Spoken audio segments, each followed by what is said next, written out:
అందరికీ నమస్తే. గోంగూర పచ్చడి పల్లెటూరు స్టైల్లో సంవత్సరం పాటు నిల్వ ఉండటానికి ఎలా చేయాలో చేసి చూపిస్తాను చూడండి.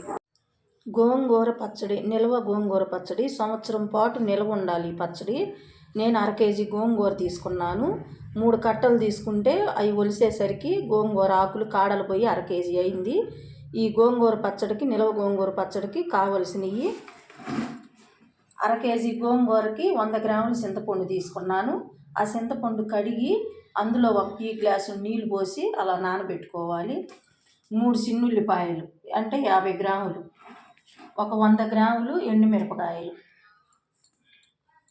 ఒక 25 గ్రాములు ధనియాలు, కొంచెం ఒక 2 స్పూన్లు జీలకర్ర, కొంచెం 1 స్పూను మెంతులు. ఇవి కావలసినవి.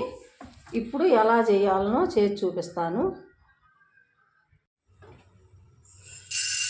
మెంతులు, జీలకర్ర, ధనియాలు ఈ 3 ఇప్పుడు దోరగా వేయించుకోవాలి. దోరగా వేయించుకొని మిక్సీలో పొడి చేసుకోవాలి.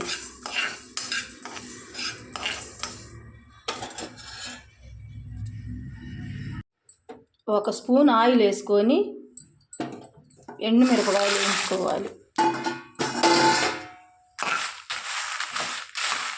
దోరగా వేయించుకోవాలి.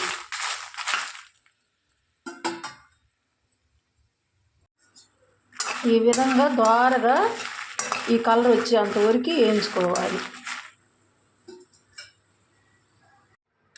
ఇప్పుడు పొడి చేసుకోవాలి. ఈ మిరపకాయలని, ఈ ధనియాలు, జీలకర్ర, మెంతులు వేయించుకొని మిక్సీలో పొడి చేసుకోవాలి. ఇప్పుడు అదే బాండీలో ఒక 2 స్పూన్లు ఆయిల్ వేసుకొని గోంగూర కూడా వేయించుకోవాలి. సిమ్ములో పెట్టి వేయించుకోవాలి.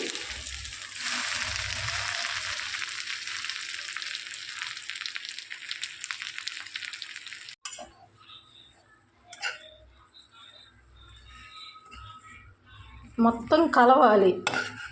ఈ కలర్ రావాలి. కొన్ని పచ్చి ఆకులు ఉన్నాయి, పచ్చగా కనపడుతున్నాయి, అవి కూడా కలవాలి. ఆ కలర్ రావాలి మొత్తం.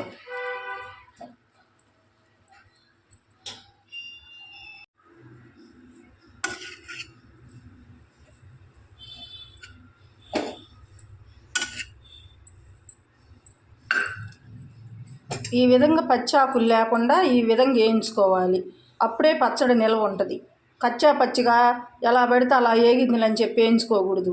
మొత్తం కలుపుకొని చూసుకోవాలి ఎక్కడన్నా పచ్చి ఆకులు ఉన్నాయా ఏందని. ఈ విధంగా వేయించుకుంటే పచ్చడి నిల్వ ఉంటుంది.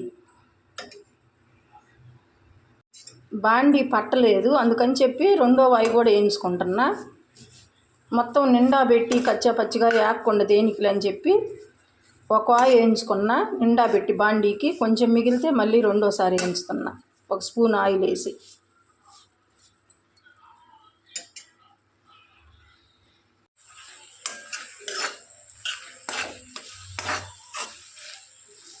చింతపండు బాగా గుజ్జుగా కలుపుకుంటా ఉడికించుకోవాలి.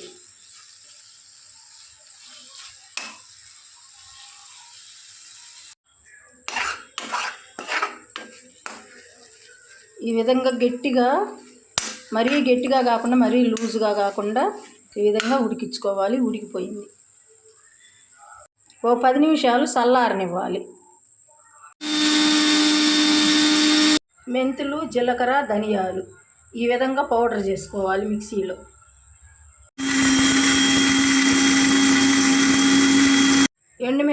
వేయించిన ఎండుమిరపకాయలు కూడా ఈ విధంగా మిక్సీ పట్టుకోవాలి.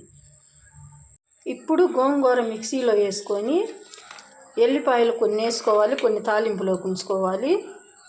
నేనైతే 100 గ్రాములు సాల్టు, కల్లుప్పు అయినా వేసుకోవచ్చు 100 గ్రాములు. నేనైతే టాటా సాల్ట్ వాడతాను, కొంచెం ఆరోగ్యానికి మంచిదని. ఈ టాటా సాల్టు ఒక చిన్న టీ గ్లాసుడు తీసుకున్నానంటే 100 గ్రాములు ఉంటుంది. సాలకపోతే తర్వాత చూసి కొంచెం వేసుకోవచ్చు. ఇప్పుడు దీన్ని మిక్సీ పట్టాలి.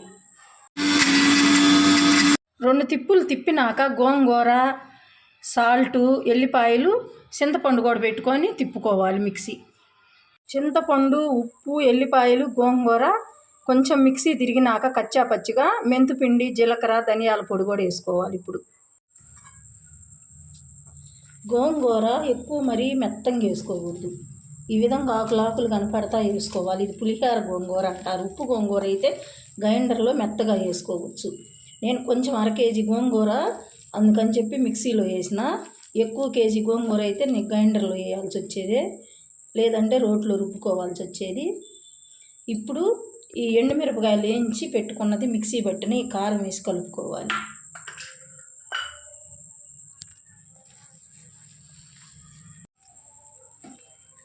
ఈ విధంగా కలుపుకోవాలి బాగా. మిక్సీలో గోంగూర, ఎల్లిపాయలు, సాల్టు మొత్తం మిక్సీలోనే కొట్టుకొను. మెంతులు, జీలకర్ర, ధనియాల పొడి చేసింది కూడా మిక్సీలోనే వేసా. ఈ కారం ఒక్కటి మనం ఇలా కలుపుకోవాలి. చేతితో కలుపుకుంటేనే ఈ పులిహార గోంగూరకు రుచిగా ఉండేది. ఈ విధంగా కలుపుకోవాలి. ఇప్పుడు తాలింపు పెట్టుకోవాలి. తాలింపు 1/4 కేజీ నూనె పట్టుద్ది 1/2 కేజీ గోంగూరకి. ఎల్లిపాయలు కచ్చా పచ్చిగా అలా వేసుకోవాలి, బాగా మరీ మెత్తగా పేస్ట్ లాగా వేసుకోకూడదు. నూనె కాగాలి. ఇప్పుడు 1/4 కేజీ ఆయిల్ పట్టుద్ది 1/2 కేజీ గోంగూరకి. నేనైతే శనగ నూనె వాడతా, పచ్చళ్ళకి ఎక్కువ శనగ నూనె అయితేనే బాగుంటుంది. ఆవాలు ఒక 10 గ్రాములు పడతాయి. మినప్పప్పు, పచ్చిపప్పు,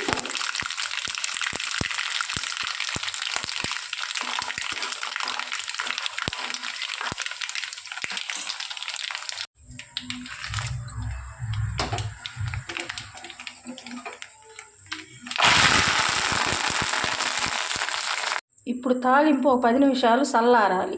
చల్లారాకనే పూర్తిగా గోంగూర పచ్చడి వేసి కలుపుకోవాలి. ఎందుకంటే సంవత్సరం కాలం పాటు నిల్వ ఉండాలంటే పచ్చళ్ళు ఇలా వేడి నూనెలో వేడి తాలింపులో కలపకూడదు.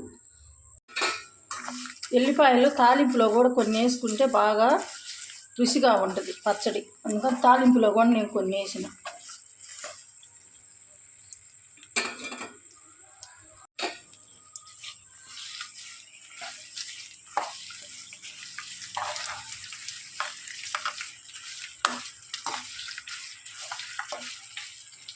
పూర్తిగా తాలింపు చల్లారినాకనే పచ్చడి వేసి కలుపుకోవాలి. సంవత్సర కాలం పాటు నిల్వ ఉండాలంటే కొంచెం పచ్చడైనా ఎక్కువ పచ్చడైనా సరే పద్ధతి ప్రకారమే పెట్టుకోవాలి. మా పల్లెటూరు స్టైల్లో అయితే ఇలాగనే పెట్టుకుంటాము. ఫ్రిడ్జ్లో పెట్టకుండా బయట ఉంచినా కానీ సంవత్సరం కాలం పాటు నిల్వ ఉంటుంది. పూర్తిగా చల్లారిపోయినాక పచ్చడి వేసి కలుపుకోవాలి.